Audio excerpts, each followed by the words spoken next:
So there I was, Ambassador Jake Morrison, standing in the most prestigious dining hall in the galaxy, wearing my best diplomatic smile and my second best tie, the one without the coffee stain. Because apparently, first impressions matter when you're representing the entire human species to a bunch of aliens who look like they stepped out of a fever dream.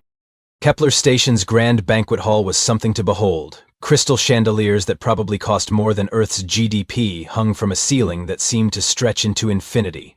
The walls were lined with what I can only describe as aggressively purple tapestries, depicting various alien conquest scenes. Very welcoming. The guest list read like a who's who of galactic politics. Chancellor Vex, a 7-foot-tall mantis creature who spoke in a voice that sounded like a dial-up modem having an existential crisis. Dr. Kree, whose multiple eye stalks twitched constantly like he was perpetually worried about something, and Captain Zolt, built like a linebacker made of blue granite, complete with tusks that could open cans. Now I'll be honest, diplomatic dinners aren't exactly my forte. I'm more of a grab a sandwich and figure it out later kind of guy. But Earth's finest had deemed me suitable for this historic first contact dinner. Probably because I was the only ambassador who didn't immediately faint when shown pictures of our hosts. The evening started well enough. Polite conversation about weather patterns, trade routes, and the universal constant of bureaucratic inefficiency. I was actually starting to think this diplomacy thing wasn't so bad.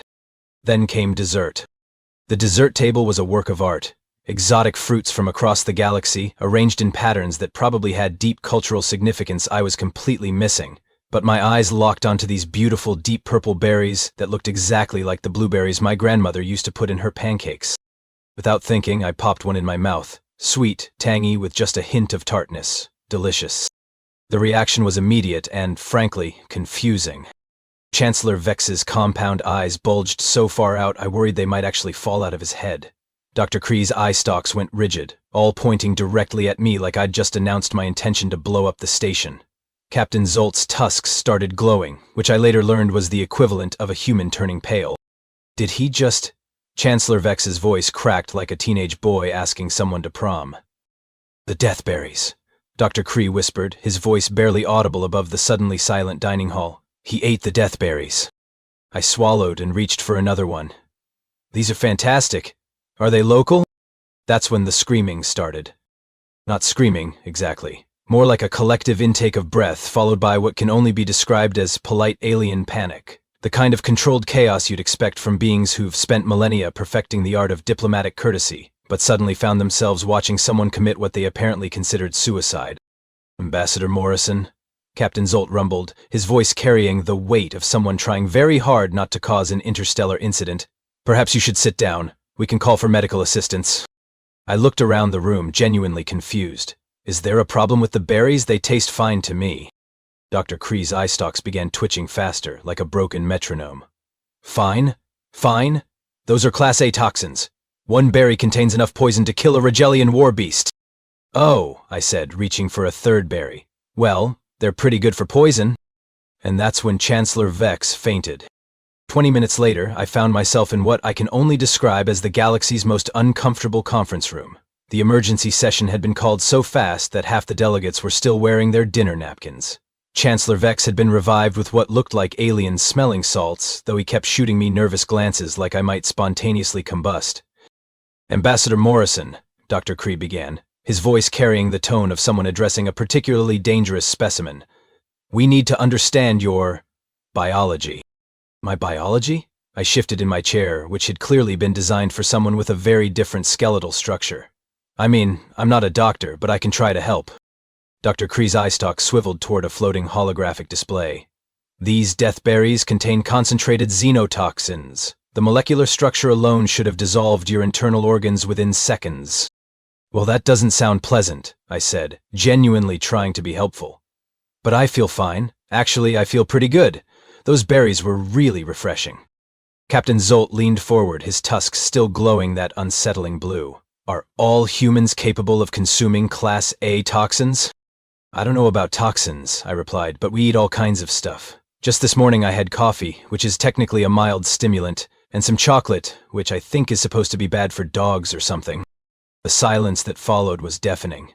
Dr. Kreek's eye stalks went rigid again. Did you say chocolate?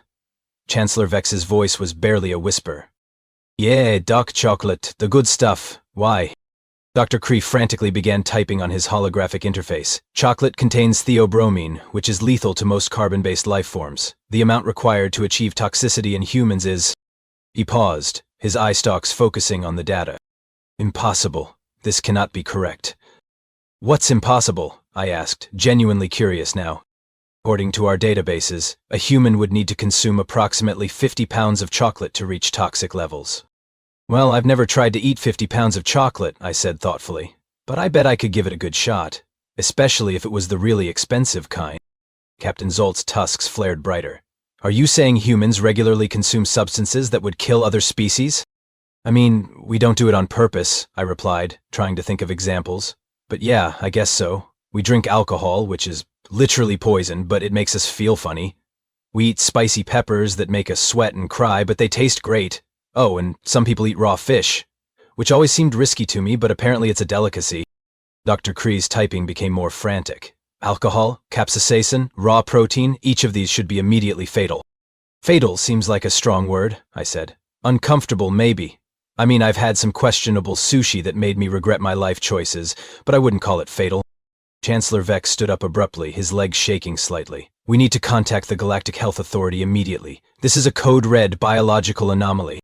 Code Red seems a bit dramatic, I protested. I just ate some berries. Those berries are used to execute criminals on 17 different worlds, Captain Zolt growled.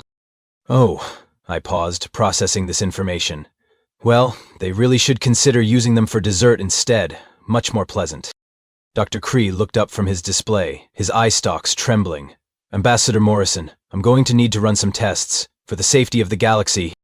Sure thing, Doc. Just maybe warn me next time about the execution berries. I probably would have tried them anyway, but it would have been nice to know. The look of horror on their faces told me I'd said the wrong thing again. Within 6 hours, I had become the most famous human in the galaxy, and not in a good way. The emergency broadcast was playing on every news feed from the Andromeda sector to the Outer Rim. The headline scrolled across screens in 17 different languages. Human ambassador consumes execution poison, asks for seconds. I watched from my temporary quarters as Chancellor Vex appeared on Galactic News Network, looking like he'd aged about 50 years in the past day. His compound eyes were bloodshot, which I didn't even know was possible. The human survival protocol is now in effect, he announced to the galaxy. All diplomatic personnel are advised to maintain minimum safe distance when interacting with human subjects. Subjects? I muttered to myself. I'm not a lab rat. The news anchor, a being that looked like a cross between a jellyfish and a news anchor, continued the report. Dr. Cree of the Galactic Health Authority has compiled preliminary guidelines for human interaction. The document, already being called the Human Survival Manual, contains over 300 pages of safety protocols. 300 pages? Because I ate some berries. My door chimed, and Dr. Cree entered, carrying what appeared to be a small army of scanning devices. His eye stalks were twitching even more than usual. Ambassador Morrison, he said, setting up his equipment with the precision of someone defusing a bomb. I need to conduct some basic physical assessments. For science. Sure, Doc. What do you need me to do? First, I need to establish your baseline durability. Could you perform some basic physical actions? Like what? Perhaps some simple exercises. Nothing strenuous. We don't want to trigger any defensive mechanisms. I almost laughed. Defensive mechanisms? Doc, I'm about as threatening as a golden retriever. Do humor me, please. I shrugged and dropped to the floor. Okay, how about some push-ups? I knocked out 20 quick ones, nothing fancy. When I looked up, Dr. Cree was backing toward the door, his scanning devices beeping frantically. Fascinating, he whispered. The human can support multiple times its body weight using only its upper appendages. It's not that impressive, I said, sitting up. I used to do 50 in high school. 50? Dr. Cree's voice cracked.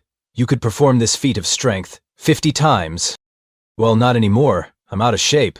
But yeah, 50 wasn't that hard when I was 18. Dr. Cree's typing became increasingly frantic. Note, human strength appears to decrease with age, suggesting they may be even more powerful in their prime years. That's not really what I meant. We demonstrate your respiratory capacity, he interrupted. My what now? How long can you hold your breath? I took a deep breath and held it. 30 seconds. 40. A minute. I wasn't really trying to show off, but Dr. Cree was timing me with what looked like a stopwatch, and I figured I might as well give him some decent data.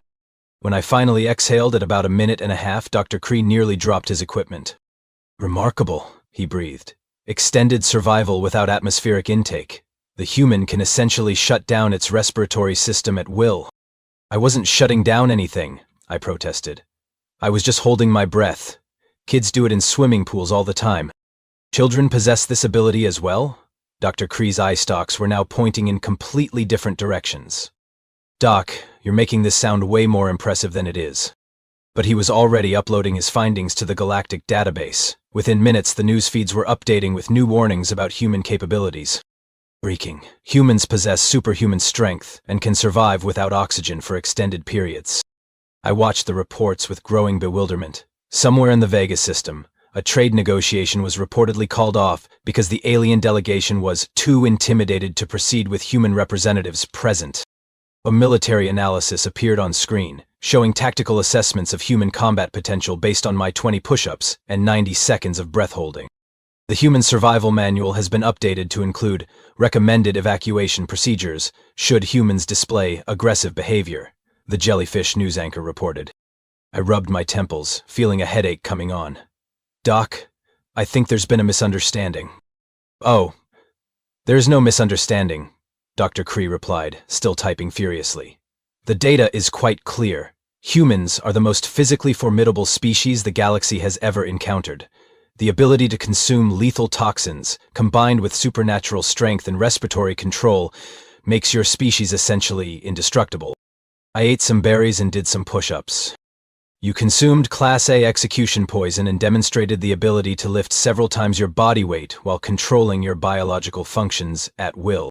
I stared at him. "When you put it like that, it does sound pretty impressive." "Impressive?" Dr. Cree's eye stalks swiveled toward me. "Ambassador Morrison, your species may be the most dangerous beings in the known universe."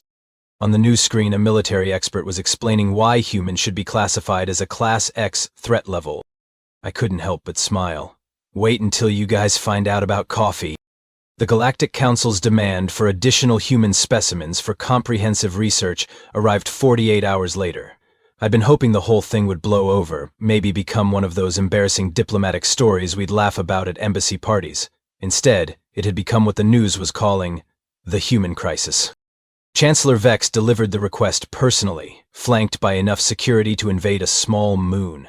His compound eyes darted nervously around my quarters, as if I might suddenly demonstrate some new terrifying ability. "Ambassador Morrison," he began, his voice carrying the weight of someone trying very hard to remain professional while secretly planning escape routes. "The Council has voted unanimously. We require a larger sample size to properly assess the human threat level." "Threat level?" I sighed. "Chancellor, I'm really not threatening. I'm actually pretty boring, ask anyone." "The data suggests otherwise," he replied, consulting what looked like a military briefing tablet. "Your species has demonstrated immunity to Class A toxins, superhuman physical capabilities, and voluntary control over basic biological functions. The Council's xenobiologists are calling it unprecedented." "I really think you're overestimating—" "The specimens will arrive within the week," he interrupted. "We trust you'll cooperate with the research protocols." And that's how I found myself standing in Kepler Station's docking bay 3 days later, watching my crewmates disembark from their shuttle while being surrounded by what could only be described as an alien SWAT team. Chief Engineer Rosa Martinez emerged first, carrying her usual toolkit and wearing her characteristic expression of mild annoyance. She was built like someone who'd spent her career wrestling with malfunctioning machinery, and her handshake could crack walnuts. "Jake," she said, nodding at the armed escort, "why are we getting the full military welcome?"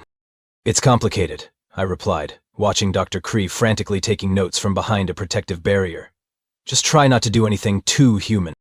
"Too human?" Pilot Danny Chen stepped off the shuttle next, his laid-back surfer attitude completely at odds with the tense atmosphere. Danny was the kind of guy who could find a way to relax during a meteor shower. "Dude, what does that even mean?" "It means don't demonstrate any normal human abilities," I said. "Apparently, we're terrifying." The third member of our crew, Medical Officer Tom Phillips, emerged looking like he'd spent the entire flight reading medical journals and worrying about space germs. Tom was the kind of person who carried hand sanitizer to hand sanitizer conventions. "Jake," Tom said, adjusting his glasses nervously. The quarantine protocols they sent us were extensive. They're treating us like we're carrying some kind of super plague. Not a plague, I corrected. More like super weapons, apparently. Dr. Kree approached our group with the caution of someone approaching a caged tiger. Greetings, human subjects. I am Dr. Kree of the Galactic Health Authority. We have prepared comprehensive testing facilities for your assessment. Testing facilities? Rosa raised an eyebrow. What kind of testing? Basic physical and biological assessments, Dr. Kree replied, his eye stalks twitching. We need to understand your species' capabilities. Your capabilities? Danny laughed. Bro, Jake's the most capable guy I know, and he once got stuck in a revolving door. The security team tensed visibly. Captain Zolt stepped forward, his tusks glowing their warning blue. Are you suggesting Ambassador Morrison is not representative of peak human ability? Peak human ability? Rosa snorted. Jake's a diplomat. He's not exactly Navy SEAL material. Navy SEALs? Dr. Kree's typing became frantic. Are these enhanced human warriors? Enhanced? Tom pushed his glasses up nervously. They're just really well-trained soldiers. Nothing supernatural about them. Just soldiers? Captain Zolt repeated slowly. These Navy SEALs are considered just soldiers by human standards? Well, they're elite soldiers, Tom clarified, trying to be helpful, but still human. They just train really hard. I watched the color drain from Chancellor Vex's face. Well, the alien equivalent of color draining. You're saying, he whispered, that your species has an entire military class that exceeds Ambassador Morrison's already impossible abilities. I mean, they're in better shape than me, I said, but impossible abilities seems like a stretch. Rosa looked around at the increasingly panicked alien faces. What exactly did you tell them, Jake? I ate some berries and did some push-ups. And apparently that makes me a Class X threat to galactic security. Denny burst out laughing. Dude, you're like the least threatening person I know. Remember when you got scared by that spider in your quarters? It was a big spider, I protested. You screamed like a little kid, Rosa added helpfully. Dr. Kree looked up from his tablet, his eye stalks trembling. The human ambassador experiences fear responses to small arthropods, yet consumes execution poison voluntarily. The berries tasted good, I exclaimed. The spider was just spidery. Spidery? Chancellor Vex repeated faintly. You know, Tom said, pulling out his medical bag, I should probably check you guys for any adverse effects from the station's atmosphere. The air mixture here is pretty different from Earth standard. He pulled out a small device that looked vaguely medical and started scanning the air. Fascinating, he muttered, reading the results. The oxygen content here is about 30% higher than Earth normal. That explains why I feel so energetic. The alien security team immediately backed away another 10 feet. The human medical officer can analyze atmospheric composition without equipment, Captain Zolt growled. Without equipment? Tom looked confused. I'm using a scanner. That device is no larger than your palm, Dr. Kree observed. Our atmospheric analyzers require an entire laboratory. Well, human medical technology is pretty advanced, Tom said modestly.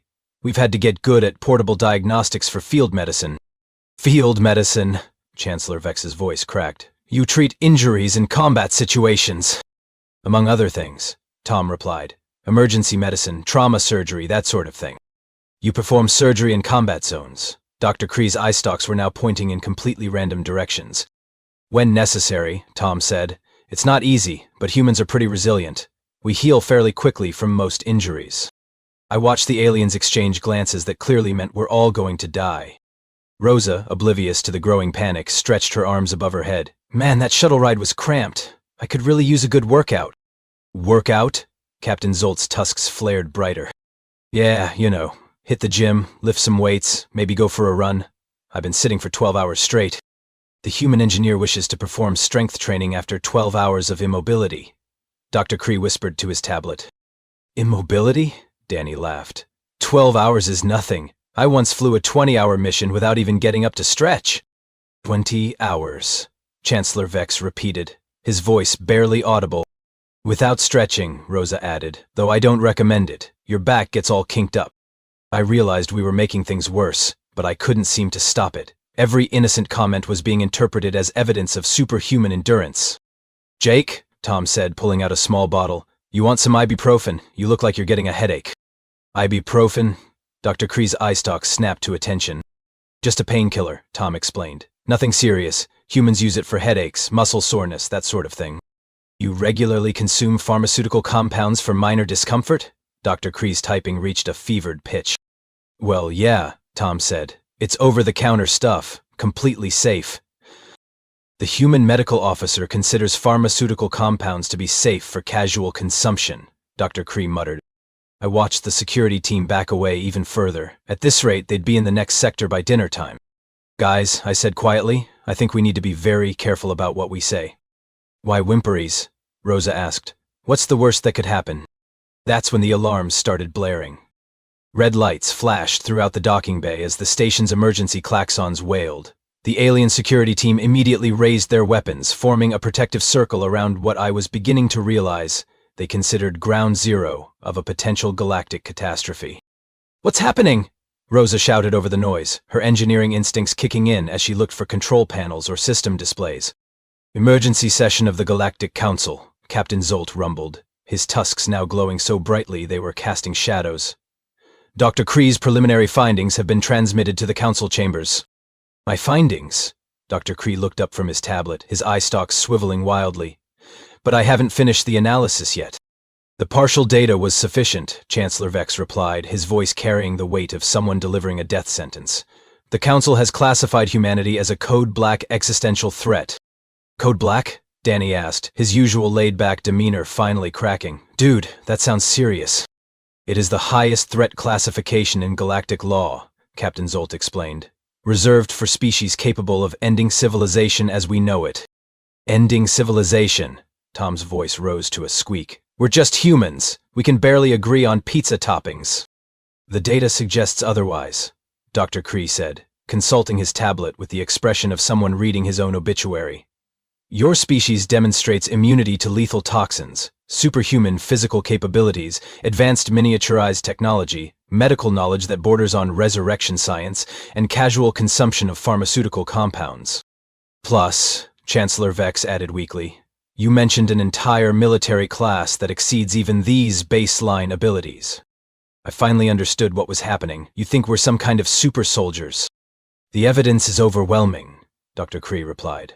Ambassador Morrison consumed enough poison to kill a battalion of Rigelian shock troops, then demonstrated the ability to lift multiple times his body weight while voluntarily controlling his respiratory system. I did 20 push-ups and held my breath. Chief Martinez expressed casual familiarity with elite warriors and demonstrated the ability to remain functional after 12 hours of enforced immobility. I sat in a chair, Rosa protested. Pilot Chen survived a 20-hour endurance trial without apparent strain. I flew a plane, Danny said, with autopilot. I mostly just sat there. Medical Officer Phillips analyzed atmospheric composition with handheld equipment and described performing surgery in active combat situations. It's called a tricorder, Tom said desperately, and field medicine is just part of the job. Dr. Kree's eye stalks trembled as he scrolled through his data. The human medical officer just referred to his advanced analytical device as a tricorder. Our xenolinguistics department suggests this is a casual term, implying such technology is commonplace among your species. It's Star Trek, Tom practically shouted. It's from a TV show. The scanner is just a medical scanner. The human medical officer claims his advanced technology is based on entertainment programming, Dr. Kree muttered, typing frantically. This suggests their actual military technology is far more advanced than what we've observed. I rubbed my temples, feeling the situation spiraling completely out of control. Doc, I think there's been a fundamental misunderstanding here. Oh, there's no misunderstanding, Dr. Kree replied, his voice carrying the weight of absolute certainty. The data is conclusive. Humans are the most dangerous species the galaxy has ever encountered. Dangerous? Rosa laughed, a sound that made the security team flinch. Have you seen Jake try to operate a coffee machine? He's about as dangerous as a golden retriever. Coffee machine? Dr. Kree's eye stalks snapped to attention.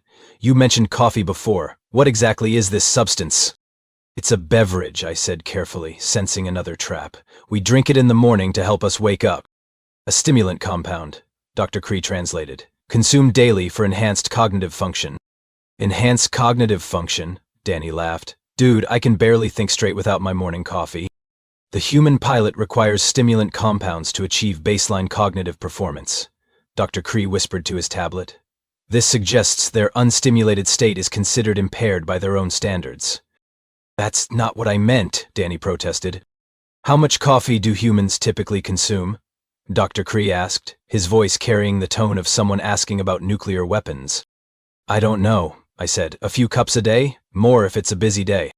Multiple doses of stimulant compounds, Dr. Cree muttered. Daily consumption over extended periods? Some people drink a lot more, Tom added helpfully. I knew a surgeon who drank 12 cups during a long operation. 12 doses during a single procedure? Dr. Cree's typing became increasingly frantic. The human medical officer describes this as normal behavior among his colleagues. It's not normal, Tom backpedaled. It was just a really long surgery, like 18 hours. 18 hours of continuous medical procedures while under the influence of stimulant compounds, Dr. Cree breathed. The security team backed away another 10 feet. And coffee is just one thing, Rosa said, apparently determined to make everything worse. Wait until you hear about energy drinks. Energy drinks, Chancellor Vex's voice cracked. Super concentrated caffeine, Rosa explained. Some of them have like 5 times as much caffeine as coffee, plus other stuff.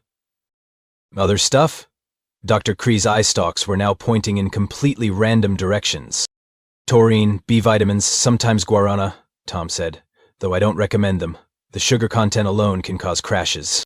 The human medical officer describes these compounds as inadvisable due to their extreme potency, Dr. Cree translated. That's not what I said, Tom protested. Yet humans consume them regularly, Dr. Cree continued, consulting his data, despite their own medical experts' warnings about their dangerous nature. They're not dangerous, Rosa said. They just taste terrible and make you jittery. The human engineer describes voluntary consumption of compounds that cause physical instability, Dr. Cree whispered. I watched the aliens exchange glances that clearly meant we're all going to die horribly. Look, I said, trying to regain control of the situation. I think we need to discuss this calmly. Coffee isn't dangerous. The berries aren't dangerous to us. We're not super soldiers or gods or demons. We're just adapted differently. Adapted, Chancellor Vex repeated slowly. Yes, adapted, through evolution, natural selection. Our species developed on a world with different conditions, so we evolved different tolerances. Evolution. Dr. Cree's eye stalks focused on me with laser intensity. You're suggesting these abilities are the result of natural evolutionary pressure? Exactly, I said, relieved that someone finally understood. What's poisonous to you might not be poisonous to us. What's difficult for you might be easy for us. It's all relative. Relative, Dr. Cree repeated. Yes, relative. We're not trying to be threatening. We're just different. Dr. Cree was quiet for a long moment, his eye stalks swiveling as he processed this information. Finally, he looked up from his tablet. Ambassador Morrison, he said slowly, are you telling me that your species naturally evolved the ability to consume lethal toxins, perform superhuman physical feats, and voluntarily control biological functions? Well, when you put it like that. Because if that's true, Dr. Cree interrupted, then humans aren't just dangerous. You're the product of a world so hostile that only the most incredibly resilient life forms could survive on it. I blinked. I mean, Earth has some challenging environments, but what kind of world, Chancellor Vex whispered, produces beings who consider execution poison to be a pleasant snack? The security team was now huddled behind their energy shields, and I could see fear in their alien eyes. And if this is your baseline, Dr. Cree continued, his voice growing more horrified with each word, what happens when you actually try to be dangerous? That's when I realized explaining evolution and adaptation had somehow made everything infinitely worse. The good news, I said weakly, is that we're generally pretty friendly. The look of absolute terror on their faces told me that wasn't particularly reassuring. 6 months later, I was sitting in my upgraded office aboard the newly constructed human embassy station, sipping my morning coffee and reading the latest diplomatic reports. The view from my window showed a steady stream of alien ships maintaining what the Galactic Council had designated as minimum safe distance from human vessels. The irony wasn't lost on me. My desk was covered with trade agreements, peace treaties, and diplomatic requests that would have taken Earth decades to negotiate under normal circumstances. Now they arrived daily, each one stamped with the Galactic Council's official seal and a small disclaimer. This document has been prepared in accordance with Human Appeasement Protocol, 7 Alpha. Appeasement protocol, because apparently we were too dangerous to negotiate with normally. The morning briefing materialized on my holographic display, delivered by Chancellor Vex, who still looked like he'd rather be anywhere else in the galaxy. His compound eyes had developed a permanent nervous twitch.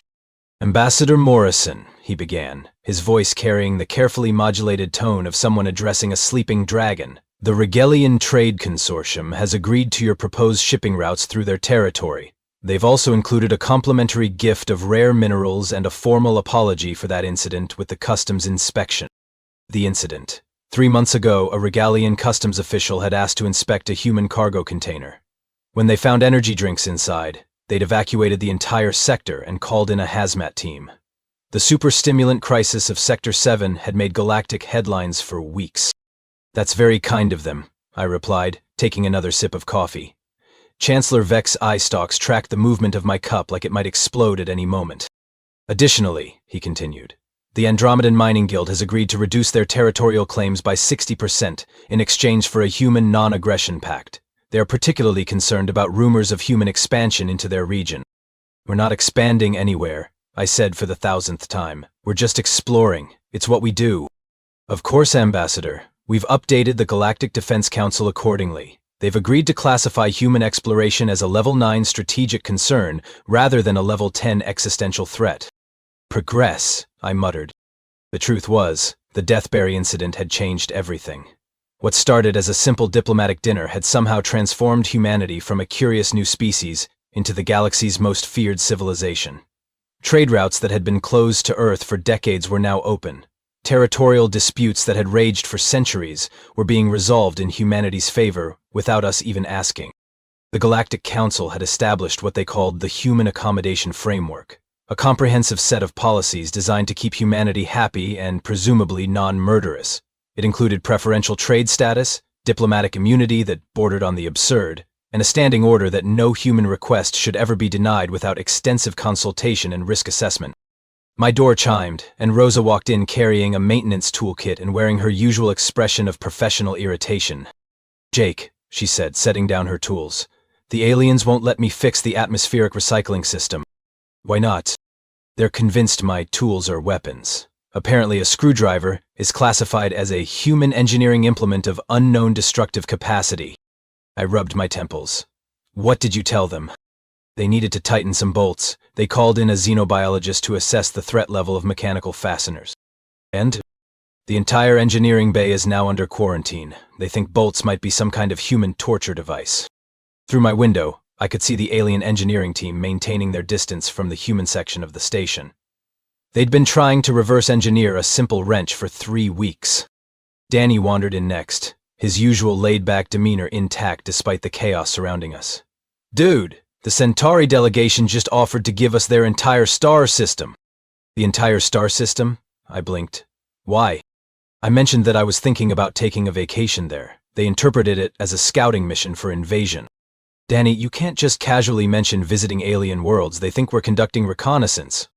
"I know, right? It's wild. They're also throwing in mining rights and a formal apology for existing in our general vicinity." Tom appeared in the doorway, looking more anxious than usual. "Jake, we have a problem. The Galactic Health Authority wants to classify aspirin as a controlled substance." "Aspirin?" "The Major found some in my medical kit. Apparently the fact that humans casually consume anti-instructor compounds is causing panic in the pharmaceutical industry. They're calling it human-grade combat enhancement." I looked at my 3 crewmates, each of whom had somehow become unwitting ambassadors of human superiority. Rosa, whose basic engineering skills were being analyzed by teams of xenobiologists. Danny, whose casual attitude towards space travel had convinced half the galaxy that humans were natural-born explorers capable of conquering any environment. And Tom, whose medical knowledge was being interpreted as evidence of human mastery over life and death itself. "You know what the strangest part is?" I said, leaning back in my chair. "We're actually getting everything we wanted. Trade agreements, territorial access, diplomatic immunity, peaceful relations with dozens of species." "Yeah," Rosa said, "but only because they're all terrified of us." "I still can't believe it started with berries," Danny added. "Not just berries," Tom corrected. "It was the combination of berries, push-ups, breath-holding, coffee, energy drinks, and the unfortunate mention of Navy SEALs. And medical technology. Rosa added. Don't forget the tricorder incident. The tricorder incident, I repeated. When you mentioned Star Trek and they thought it was a documentary about human technology. To be fair, Tom said, the medical scanner does look pretty advanced compared to their equipment. My communication console chimed with an incoming message. The sender was listed as Emergency Session, Galactic Council, Maximum Priority. I opened the channel, and Chancellor Vex's face appeared on the screen. His compound eyes were wider than usual, which I'd learned meant he was either very excited or very terrified. Given our track record, I was betting on terrified. Ambassador Morrison, he said, his voice carrying the weight of someone delivering news that could affect the fate of the galaxy. We've received disturbing reports about human consumption of a substance called ghost peppers. I felt my stomach drop. Ghost peppers? Our intelligence suggests these are plant-based compounds that cause immediate physical distress, including perspiration, respiratory difficulty, and extreme pain, yet humans apparently consume them voluntarily. Chancellor, I can explain. Furthermore, he continued, preliminary analysis suggests these peppers are rated at over 1 million units on something called the Scoville scale. Our xenobotanists are calling it a biological weapon. It's not a weapon, I protested. It's just spicy food. Spicy food, he repeated slowly. Ambassador Morrison, are you telling me that humans consume biological weapons as a form of cuisine? I looked at Rosa, who was grinning. Danny was trying not to laugh. Tom had his head in his hands. Well, I said carefully, when you put it like that. The Council is convening an emergency session, Chancellor Vex announced. The Human Accommodation Framework is being upgraded to Level 12 strategic priority. We're also establishing a new department dedicated entirely to monitoring human dietary habits. Chancellor, that's really not necessary. Additionally, the Galactic Defense Council has voted to classify human cuisine as a potential weapon of mass destruction. All human food exports are now subject to military-grade inspection protocols. The communication ended, leaving me staring at a blank screen. So, Rosa said casually, should we tell them about habaneros? Or wasabi, Danny added. Don't even think about it, I said firmly. At this rate, they'll classify salt as a chemical weapon. I walked over to my window and looked out at the galaxy that had somehow become convinced that humanity was composed of indestructible, poison-consuming super beings. Ships maintained their careful distance. Trade routes flowed in our favor, and diplomatic immunity protected us from even the most minor infractions. All because I'd eaten some berries. You know what? I said, turning back to my crew. Maybe we don't need to correct their misunderstanding. Jake, Tom said, looking alarmed.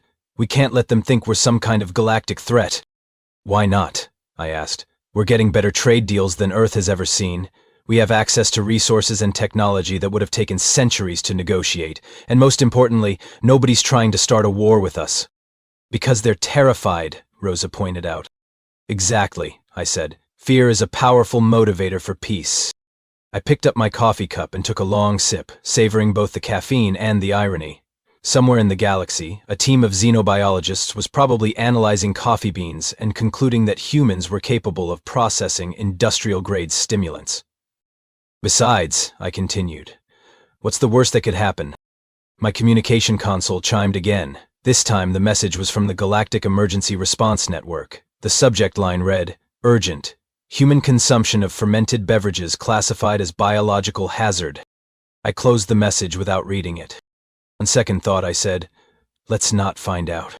As I sat back in my chair, sipping my coffee and enjoying the view of a galaxy that had somehow decided humans were the most dangerous species in existence, I couldn't help but smile. We'd stumbled into the best diplomatic position in human history, all because of a simple misunderstanding about berries. Sure, we were living under the constant assumption that we were indestructible super beings capable of consuming deadly poisons for fun, but honestly, there were worse reputations to have. I made a mental note to keep the ghost pepper thing to myself, at least until we'd secured a few more trade agreements.